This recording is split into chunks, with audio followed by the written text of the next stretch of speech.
ഓസ്ട്രേലിയയിൽ property invest ചെയ്യുന്ന പലരും ചെയ്യുന്നൊരു മിസ്റ്റേക്കാണ്. അവർ ഇൻവെസ്റ്റ് ചെയ്യുമ്പോൾ വലിയ വില കൂടിയ പ്രോപ്പർട്ടിയിൽ ഇൻവെസ്റ്റ് ചെയ്യും. അവർ അതിൻ്റെ ഒരു ഹോൾഡിംഗ് കോസ്റ്റിനെ പറ്റിയോ നമുക്ക് കിട്ടുന്ന റിട്ടേൺസിനെ പറ്റിയോ ഒന്നും അവർ ചിന്തിക്കുന്നില്ല. ഫോർ എക്സാമ്പിൾ, ഇഫ് നമ്മുടെ ബാങ്കോ ബ്രോക്കറോ ആരെങ്കിലും നമ്മളടുത്ത് പറയുകയാണെങ്കിൽ നമുക്കൊക്കെ you are eligible for $1 million to buy an investment property. But that doesn't mean you have to buy $1 million investment property. പലരും ചിന്തിക്കുന്നത് ഇപ്പം ഞാൻ താമസിക്കുന്ന സ്ഥലത്തിൻ്റെ അടുത്താണെങ്കിൽ എനിക്ക് $1 million പ്രോപ്പർട്ടി കിട്ടുള്ളൂ എന്നുള്ളതാണ്. പക്ഷേ അത് അങ്ങനെയല്ല. നമുക്ക് എവിടെയാണ് we have to freedom to buy anywhere in Australia, അല്ലേ? അപ്പോൾ നമ്മൾ $1 million പ്രോപ്പർട്ടിയുടെ തന്നെ എൻ്റെ വീടിൻ്റെ അടുത്ത് പ്രോപ്പർട്ടി കിട്ടുമെന്ന് വെച്ചാൽ ഞാൻ അങ്ങനെ ഇതിങ്ങനെ നമുക്ക് എവിടെ വേണമെങ്കിലും പോയി പ്രോപ്പർട്ടി വാങ്ങാം. എവിടെ പോയി പ്രോപ്പർട്ടി വാങ്ങാമെന്ന് വെച്ച് കഴിഞ്ഞാൽ നമ്മളതിൻ്റെ കാര്യങ്ങളെല്ലാം അന്വേഷിച്ച് നമ്മൾ കറക്റ്റായിട്ടുള്ള അണ്ടർസ്റ്റാൻഡിങ് വെച്ച് നല്ലൊരു പ്രൊഫഷണലിൻ്റെ അടുത്ത് ഡിസ്കഷൻ നടത്തിയിട്ട് വേണം വാങ്ങാനായിട്ട്. പിന്നെ മോസ്റ്റ് ഓഫ് ദ ടൈം ഒരു $1 million അതിൻ്റെ മേലോട്ടുള്ള പ്രോപ്പർട്ടി വരുമ്പോഴത്തേക്കും നമുക്ക് അതിൻ്റെ ഈൽഡ് കുറവായിരിക്കും. നമ്മൾ അത്ര സ്പെൻഡ് ചെയ്യുന്നതിനനുസരിച്ചുള്ള ഈൽഡ് നമുക്ക് കിട്ടുന്നില്ല. ഇപ്പോൾ ഇത് പറയുകയാണെങ്കിൽ നമുക്കൊരു $1 million പ്രോപ്പർട്ടി എലിജിബിലിറ്റി ഉണ്ടെങ്കിൽ നമ്മൾ മേ ബി ഒരു ലൈക്ക് 600-700 വെച്ചിട്ട് ബാക്കി നമ്മുടെ ബോറോയിങ് കപ്പാസിറ്റിയിൽ കടന്നുള്ളൂ.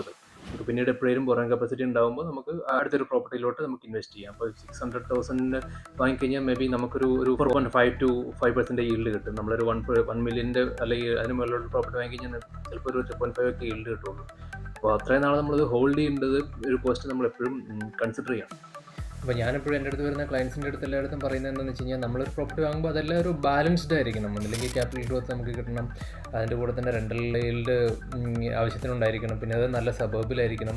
എല്ലാം കൂടി ഒരു ബാലൻസ്ഡ് ആയിട്ട് വരുമ്പോഴേ നമുക്ക് ആ പ്രോപ്പർട്ടി ഇൻവെസ്റ്റ് ചെയ്യുന്നതിൻ്റെ ബെനിഫിറ്റ് നമ്മൾ കിട്ടുള്ളൂ. നമ്മൾ ജസ്റ്റ് $1 million പോയി പ്രോപ്പർട്ടി വാങ്ങിക്കുമ്പോൾ എന്താ ഇഷ്യൂ എന്ന് വെച്ചാൽ നമ്മളവിടെ ബോറോയിങ് കപ്പാസിറ്റി നമ്മൾ ലോക്ക്ഡ് ആവുകയാണ്, നമ്മൾ ആ പ്രോപ്പർട്ടി ഹോൾഡിംഗ് കോസ്റ്റ് ഒരുപാട് കൂടുകയാണ്, നമ്മൾ പല രീതിയിലും നമ്മൾ ഫിനാൻഷ്യലിയും എല്ലാം നമ്മൾ ബ്ലോക്ക്ഡ് ആയി പോവുകയാണ് ചെയ്യുന്നത്. അപ്പോൾ നമ്മളിങ്ങനെ ഒരു 2-3 അല്ലെങ്കിൽ അതിന് മേളിലോട്ട് വർഷങ്ങളിൽ ഹോൾഡ് ചെയ്യേണ്ടി വന്നു കഴിഞ്ഞാൽ നമ്മളതൊരു ഫിനാൻഷ്യൽ ക്രൈസിസിലോട്ട് നമ്മൾ എത്തിക്കും. അതുകൊണ്ട് you have to be very careful when making such a decision.